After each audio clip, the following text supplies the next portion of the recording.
Hi everyone. This is my first ever FB Live, so this could be interesting. Bear with me.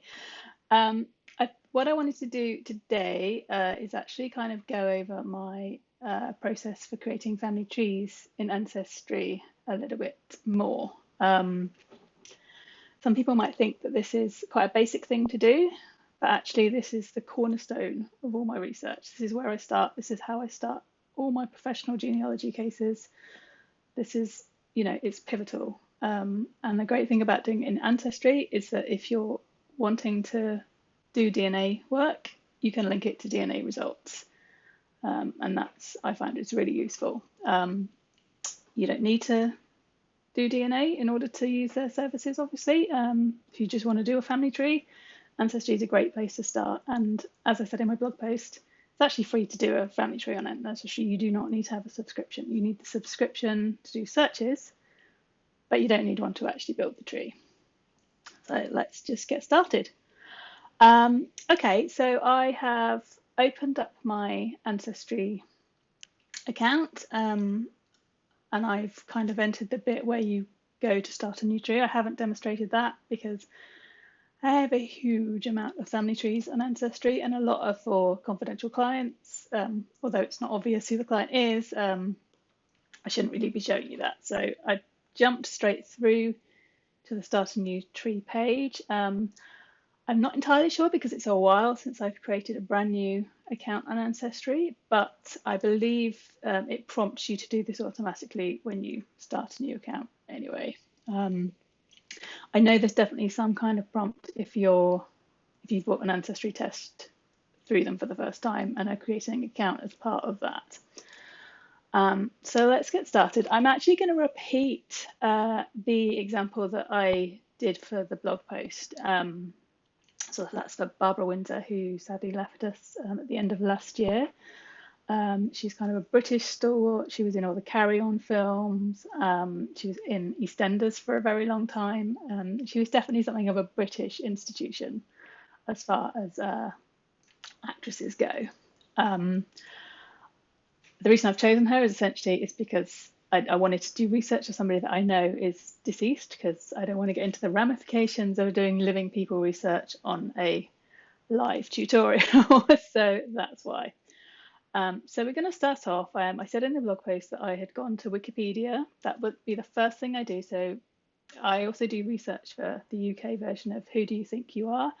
And the very first thing I do when they give me a name that they want me to look into and to build a tree for is, if I'm not familiar with that person, and sometimes if I am, I don't necessarily know much about them and their background, I'll do an internet search for them.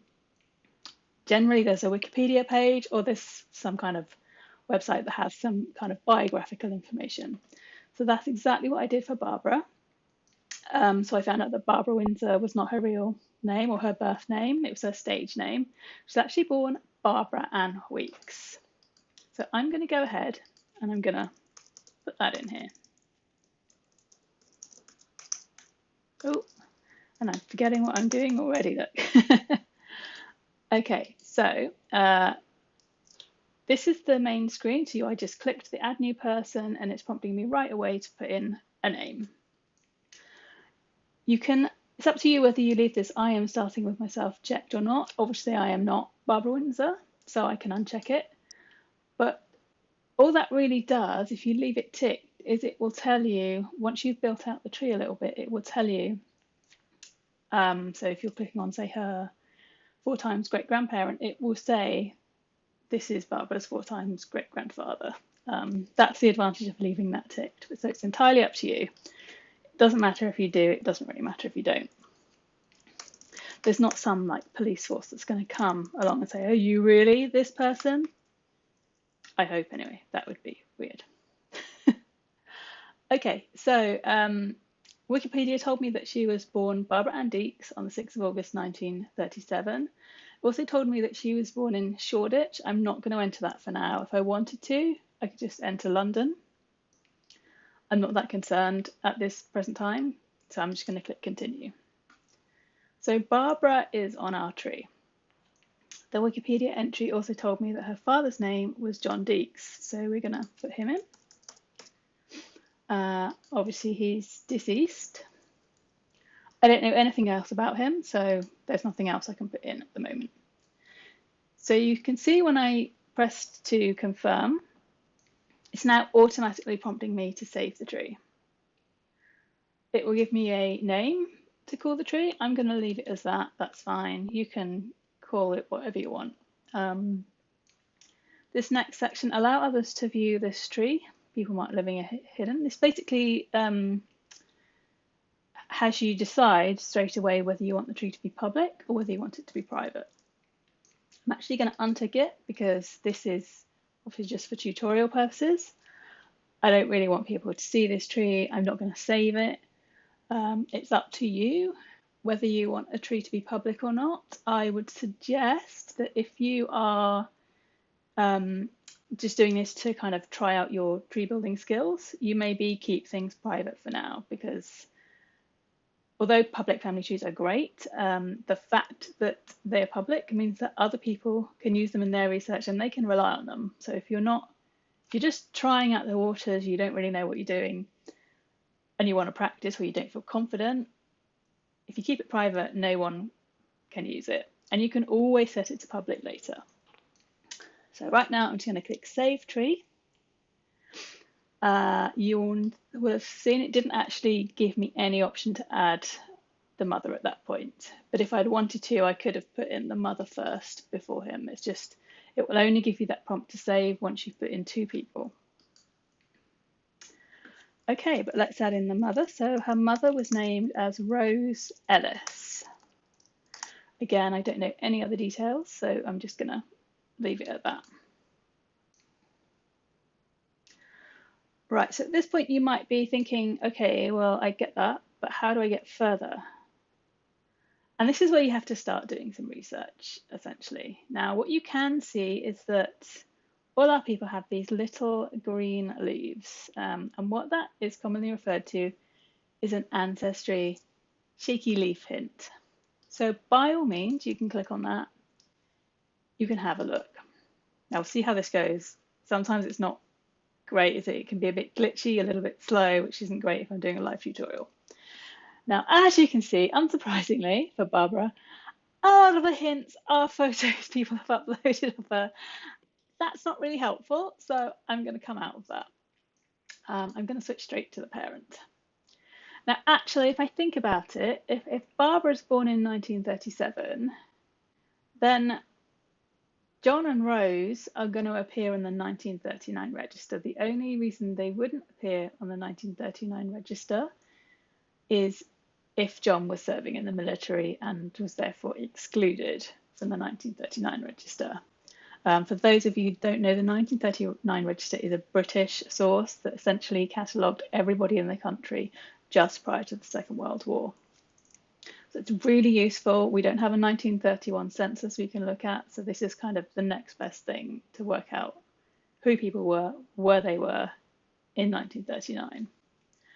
I could just search for it, but I'm pretty sure it's going to be in these hints, so I'm going to head there first.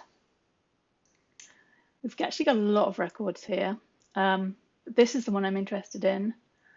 I can see John Deeks, I can see his spouse is Rose, I can see a date of birth, which makes sense for him to be the father of Barbara. So I could review it. Depending on whether your Ancestry like to test out features, just to explain a little bit. Depending on whether you have had this feature added or not to your account, it may appear like this. I actually don't like this view, so I'm going to scroll down. I'm going to click this View Record page. And that's essentially when the internet works. Come on. It's going to shoot me to the main page for that record. Or not, as the case may be. I'm going to try again. We're just going to try refreshing it. Ancestry can be, as I said, a little bit slow sometimes, which isn't helpful. Right, let's try again. View record page, please. There we go. Fantastic. So it's transcribed the data for me. And as I said, you can't do this this is what you need an Ancestry subscription for. Find My Past also have the 1939 register, so you could do research through there as well if you wanted to. Here it's all in one place, so we're just going with Ancestry. So as I said, it's transcribed the information that's in the record, but I can click on the image to actually view it. Here they are. They were living at number 2 Angela Street, John H.J. Deeks and Rose. He's describing himself as a navvy and Rose is a dressmaker. I'm pretty confident that's the right record, so I'm going to say yes, that is the right record. Now, if I wanted to be really sure, and obviously if you're looking up somebody who's not famous and doesn't have an internet biography, the only way you can really be sure who somebody's parents are is to order a birth certificate for the person. So I can show you how we would do that in a moment, because we can look up John Deeks. Okay, so I'm just going to pop back into the hints to show you a couple of other records. So you can see that his death certificate is there. Sorry, that was my computer doing funny things. We can also see a baptism for him. That is really helpful. And again, we can be fairly confident it is the right person because we know he's John H.J. from the 1939 register, which hasn't saved, but anyway, he's John H.J. We can see a birth record for a John H.J. there. We know he's born in London. So it's pretty good indication that this is probably his baptism certificate. But let's pretend I haven't seen that. I'm gonna, now that I know his birth date is the 24th of December 1914, I'm gonna do what I would normally do for a piece of professional research. So this website is the General Register Office. You can use this for free. You have to register, but you can use it for free. And on here, you can essentially search for any births, any deaths for a year range. It keeps changing, but just to show you, so anything from 1837 up to, I think it's 1919 presently, you can search and it will show you the people's records, but it will also show you the mother's maiden names. And you can order a PDF certificate if you wanted to. You can see it does have other years in here because they keep adding to this. They keep adding to the records all the time, so which ones you can order electronically. But not all of them list the mother's maiden names. So as a rule of thumb, right now, you can use this to search up to 1919. So let's do that. So we know he's born in 1914, or he's saying that he's born in 1914. I think it was self-reported, the dates on the 1939 register.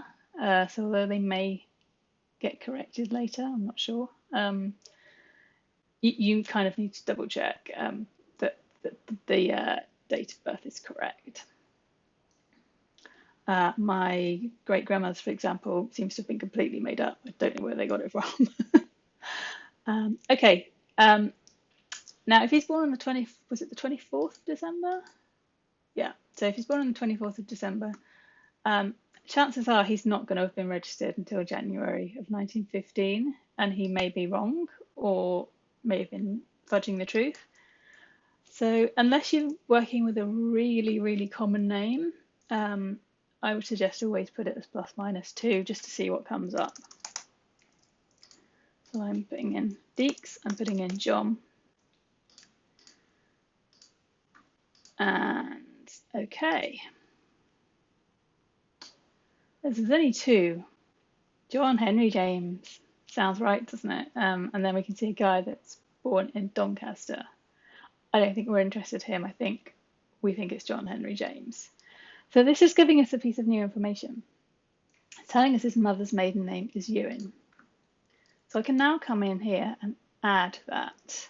So obviously his father's going to be a Jukes.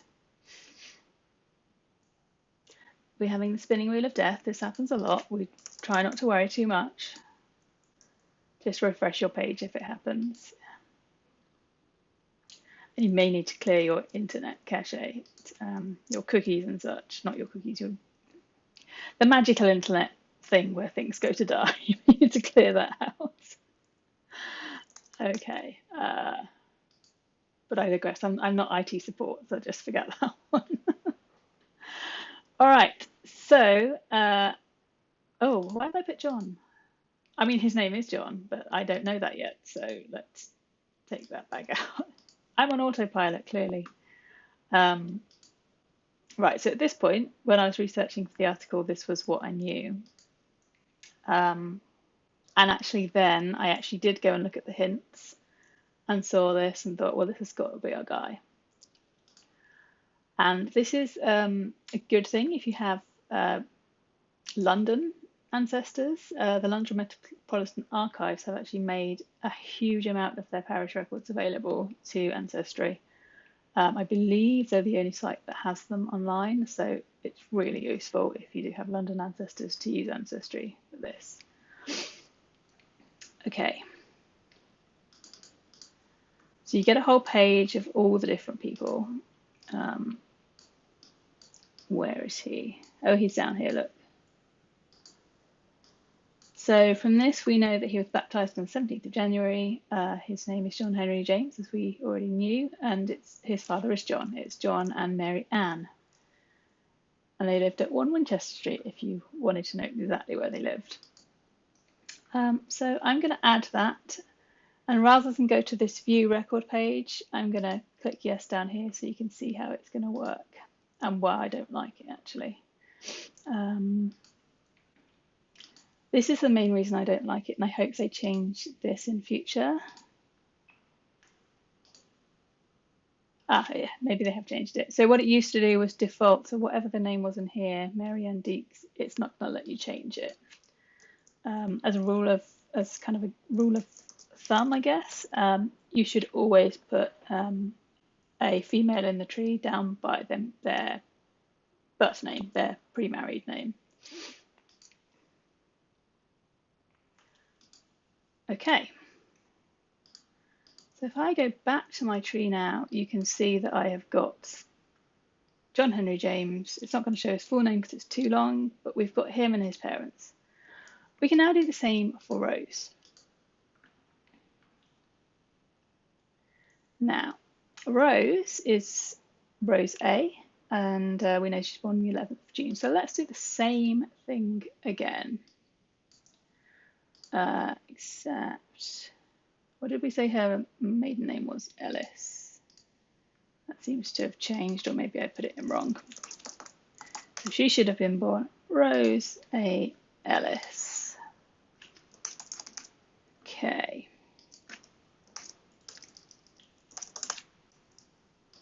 One slightly frustrating thing about the GRO is I know she's an A. Just quickly put that on the right year. We know she's an A, but look what happens if I put that in. I won't find anything. It's not very helpful. So I'm going to take that out. I'm going to hope there aren't too many. It's quite a few, but not too many. So all I would do at this point is literally look by eye. So I know she's a Rose A. There's not too many Rose A's. So East Retford, obviously if you're not from the UK, you may not know where places are, but East Retford, I think that's around Nottingham. Actually, I can't remember, but I want to say it's Cheshire or something like that. These look good. So Rose Alexandra in Mile End and Rose Alexandra in Bethnal Green. And then we have an Alice Ellen in St George Hanover Square. And then we have Rose Ann in West Derby. She's 1914. West Derby is actually Liverpool. So I think these three are the interesting ones. 1910, I think that's going to be too early. Rose is born in June. Technically, none of these fit for June. But I think it's going to be one of these two. And the reason why I just said none of these fit for June is you see this little letter here? That refers to what quarter a birth was registered in. So if it's saying an M, that means January, February, March. June should be in April, May, June, so it would have a J. S is July, August, September. So on the basis that she's born in June, I think it's probably going to be this record, and that she was actually registered in the July. My only kind of hesitation is, you may not know this if you don't know London, but Mile End and Bethnal Green are basically next to each other. They are very close. So at this point, I actually, when I was doing the research for the blog post, I actually did pop and look at the hints to see what further information I could glean. And I saw lots of records that had a middle name of Alexandra that looked like her. It also looked like she'd maybe remarried at some point. And then, yes, down here we see a second marriage for her. I don't really see too much else. So at this point, I just kind of had to go with my gut and say, I think it's this record because her birth would not have been registered in the first part of 1912 if she wasn't born until the June. So yeah, I went with it. I went with the Bethnal Green record. And what you may think is interesting here, or you may notice, is that the mother's maiden name here is Ewan, which is actually the same maiden name as her husband's mother. I did get to the bottom of why, so I will come on to that somewhere near the end. How are we doing for time? Okay.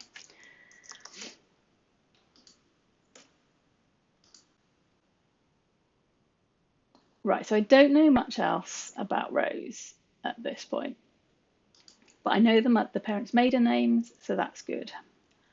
What I could do at this point, if I was doing this research for real, is search out and find the marriage certificate for Rose marrying John Henry James and order that record.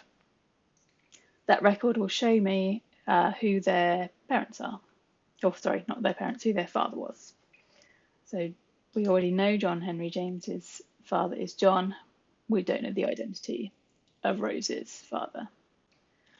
Now, what I did at this point to progress her tree, I could have gone into the hints, tried to see if she had a baptism. She didn't. I did actually do a long search, and how you would do a long search without using the hints is you would click on this search on Ancestry, unsurprisingly, click on the search on Ancestry button, and it will show you lots of automatic results, and then you can narrow down. And to search for a baptism for her, what I did was click on this downward arrow and click birth, baptism, and christening.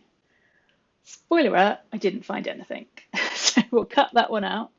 But I'll show you what I did at this point. It's fairly simple, and it's a really good tip for you if you're struggling with this kind of issue and you really can't afford to get a certificate right now, or you don't want to wait the week it will take for the certificate to arrive. Essentially, I looked for births of other children around the same time period. So I've just looked for a child or a female child with the name of Ellis and a mother's maiden name of Ewan. And you can see instantly it's given me other results, including a result that does look like a sister. And the sister, if it's a sister, is born in 1910. So that is actually really useful. So what I did at this point is actually I added her to my tree.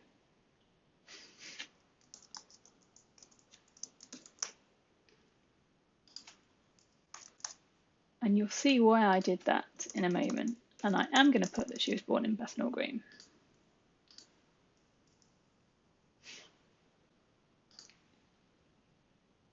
I'm sorry, because I kind of did that a little bit too quickly, because you can tell I do this a lot. If you want to do that, if you want to add a sibling to try and further research, so I'll go back to Rose. So all I did was you can click on either one of her parents. And then from the parent, you can click this add family. And then you can either add their parent, a second wife or husband for the person, or a child. So that's all I did was I clicked daughter and it lets me create a new person. But let's go back to Louisa May Ellis. We get the spinning wheel of death for a little while as well. There we go. Oh, we get lots of pictures of her. We get somebody's helpfully put a marriage certificate up as well. But what I'm interested in is looking for 1911 census. I'm not convinced it's the right one at this stage because it's referring to her as Mary Ellis, but I am still interested in having a look. And I can also see there's a sibling possibly mentioned, a Dorothy, so that's potentially useful as well. And actually, Louisa May, I have a baptism for her with parents listed as Charles Henry Ellis and Eliza Maria Ellis. It's telling me she's born in the 23rd of January 1910, baptized 6th of March. Now, would that fit? Let's have a look. So Louisa May is born in 1910 and her birth is registered in the January, February, March. I'm pretty confident that is going to be the correct record. I can't be 100% sure without actually ordering records or looking for other evidence because Ellis is kind of a common name. But for now, for these purposes, I'm going to go with it.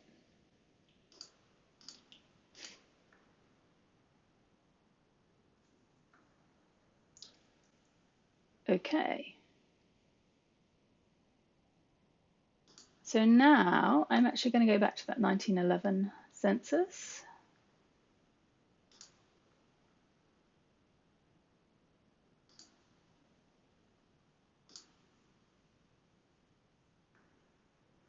Okay, it's kind of hard to read, but we can see Charles H. Ellis, he's 33, and Eliza Maria Ellis. So that fits with that baptism information.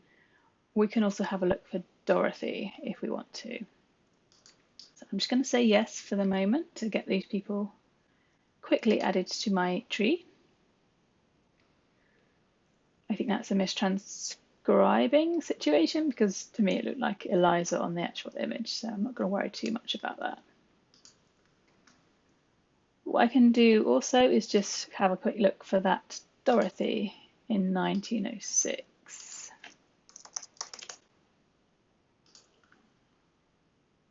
She is not showing up. Interesting.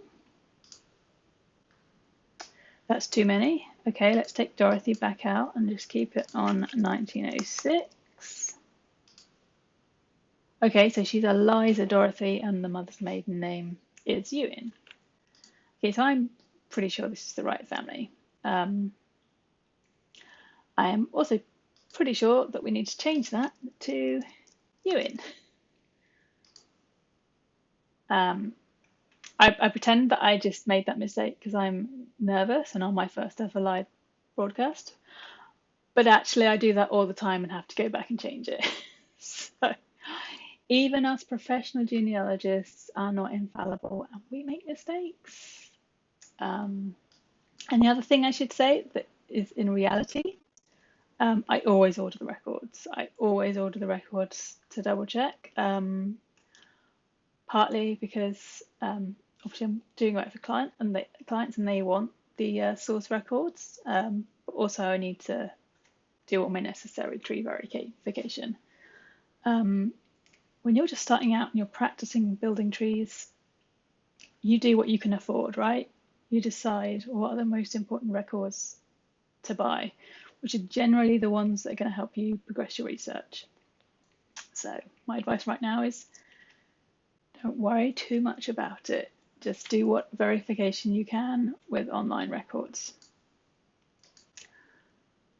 Okay, so I'm going to pop in here to John Deeks and see if I can find any kind of marriage record for him marrying Mary Ann. And I'm also going to look for census records. Oh, look, there's one right there. Now, what you can see that's interesting is that, so ancestry hints are not infallible. I don't quite know how they're populated, but they definitely rely on records that other people attach to their trees. So you can see here it's actually recommending me a marriage certificate for John, which is clearly for John, his son, not him. So I'm actually just going to click ignore on that one so I don't see it anymore. I'm interested in a marriage though. At first glance, this is probably the right one because I can see just from this headline that John Deeks is living in Whitechapel. Spoiler alert, this is actually the wrong record, but let's pretend we don't know that right now because I didn't when I was doing this research for real the other day. If he's living with parents in 1911 and his son is not born until 1914, he probably is married somewhere between 1914 and 1911 and 1914. So I'm going to have a quick look at that. Now, if you're searching through Find My Past, it should give you the full names of the people that that person could possibly be married to for records prior to 1915. Ancestry sometimes does, but not always. I think it's as they kind of improve their database, that information is getting added. It's a long slog. So it's just the luck of the draw whether yours does or not. This one does. It's telling us that John Deeks married somebody called Ewan, which we already knew. But it also gives us all the people who appear on this page of the record. So we have John Deeks, Mary Ewan, Rosina Hilda, and Joseph Moss. So from that we can deduce if we know that John married Mary, somebody called Joseph married somebody called Rosina. So I'm happy this is the right record. Just as it is, that record tells us nothing. That needs to come back. Okay, we'll find that, don't worry. Sorry, you probably didn't even see what I just saw. We'll get back to it. Yeah, civil records, you have, if it's a marriage certificate, you have to order the certificate to be able to see the detail of it, essentially. So, but it's useful to save down so that you have it when you're ready to order records. But what you may not have just seen is that a hint appeared and then disappeared. So I've just gone to the long search to search for a marriage. I can already see it at the top of the page here, but let's pretend it's not there. If I wanted to search for any marriages for this person, I'm going to go to birth, marriages and deaths. I'm going to click marriages and divorces, and then it's going to show me just the records that I'm interested in. This looks like the right record to me. And let's look at the detail. So again, because London Metropolitan Archives are wonderful and have shared their information with Ancestry, we can look at the actual marriage record. And this is also exactly what you would receive from the General Record Office. So if you find these on, if it's Ancestry, or if you find a similar record on Find My Past or somewhere else on the internet, you do not need to order the certificate from the GRO unless you need, for whatever reason, you need a certified copy to prove that marriage happened. For most genealogists, for most genealogists, this is all they need. So I can see that John married Mary and Emily Ewan on the 9th of August 1914. It tells me where each of them were living. It tells me what John Deeks was doing for a job. And, oh look, it tells me their parents' names. So now we've got new names to add to our tree. We've got John Deeks.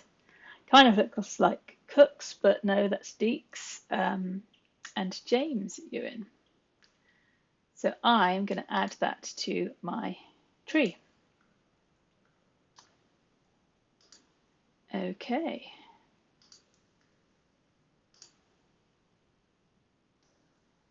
and I've just changed her name slightly so her name is recorded correctly. And because it won't add both at the same time, I'm just going to go back in and add that. Hey, but if by any miracle anyone from Ancestry is watching, if you wanted to fix that so it does save both spouses' fathers' names, that would be awesome. I'll wait. No, I won't. Okay. Right. So Mary and Emily. That's somebody's photo. We won't look at that. Here we are. So this is Mary and Emily Ewing on the 1911 census. Said he was a publican on the marriage certificate.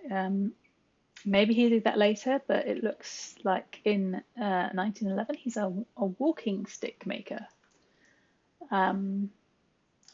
I could try and do a bit more further research to make sure this is the right person. And in fact, I did. It is the right person. So we're going to add him in. And this time I'm going to remember to not have her maiden name go in.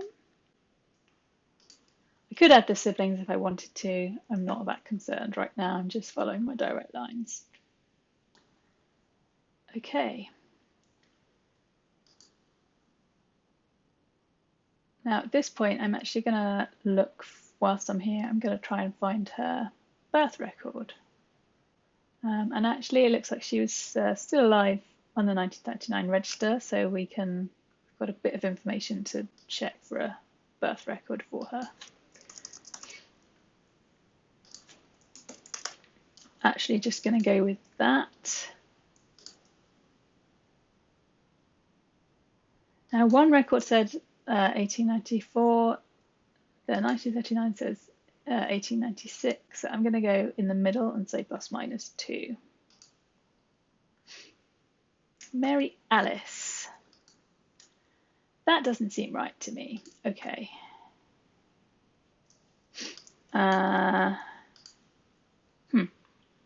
Oh, look here. Emily Mary. Okay. Emily. Oh, I know why. You know what else I'm doing wrong? Sorry. That will be why I couldn't find it. I may be getting tired. Here we go. Emily Mary Ann. And it is worth noting, just because you know maybe an ancestor's names were in a specific order, I do quite often find them mixed up in official records, or they seem to change from one record to another. So don't be too concerned if you think the names are in the wrong order on kind of the official birth records. I'm fairly confident this is her, and we have a new name, Bacchus. So I'm going to add that, and we can double check that that is correct.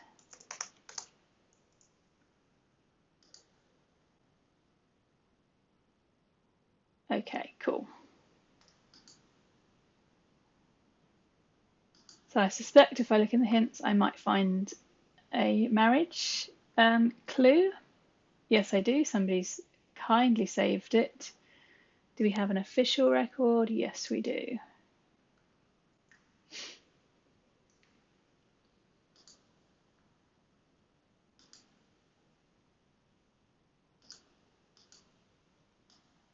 Okay. And as you can probably see, some of these records are a little bit clearer than others. Some are a little bit messier than others. And Victorian handwriting is sometimes leaves a little bit to be desired. But this confirms that indeed a James Ewan did marry a Mary, same names as their daughter, Mary Ann Emily Bacchus or Bacchus. So that confirms that those are the right people. And we might as well actually add that whilst we're here.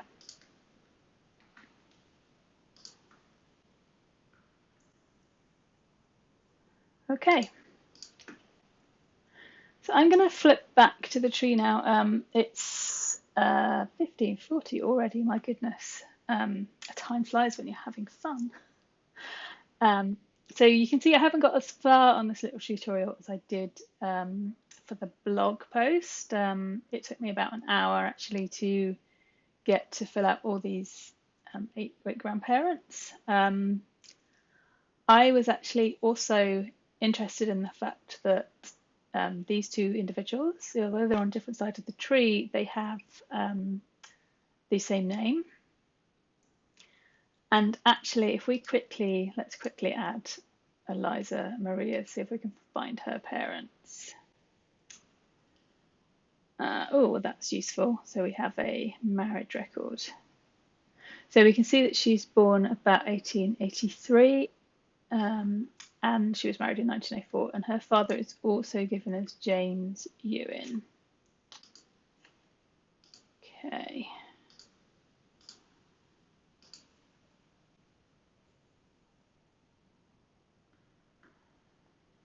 And I believe, I'm not going to go through and do the double checking, just in view of the time, but when I did the research, I'm fairly certain this was the correct record, so I could see her parents were James and Harriet.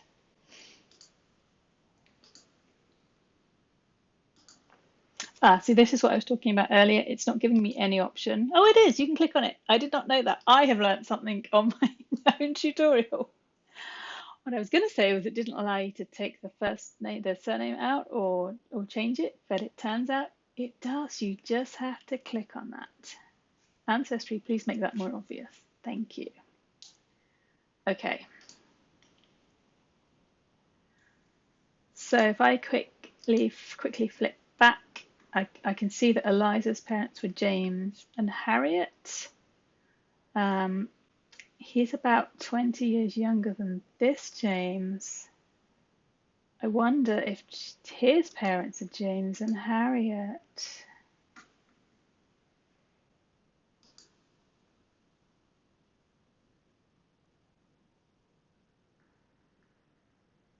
Is it going to show? Look at that, James and Harriet. Full disclosure, I have not verified this record. I have not verified that they are definitely related, and that all these records that I'm selecting are correct for these purposes. I would want to go and do that, but I'm reasonably certain, given the locations, the same occupations, the same spouse names, and the relative years, I'm fairly certain that these 2 individuals who are Eliza's parents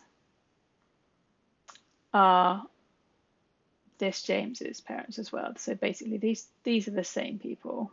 As I said, I would want to double check that. I would want to cross check all my records. That's literally just me finding a census record, not looking too deeply to check whether there's any other records that might explain.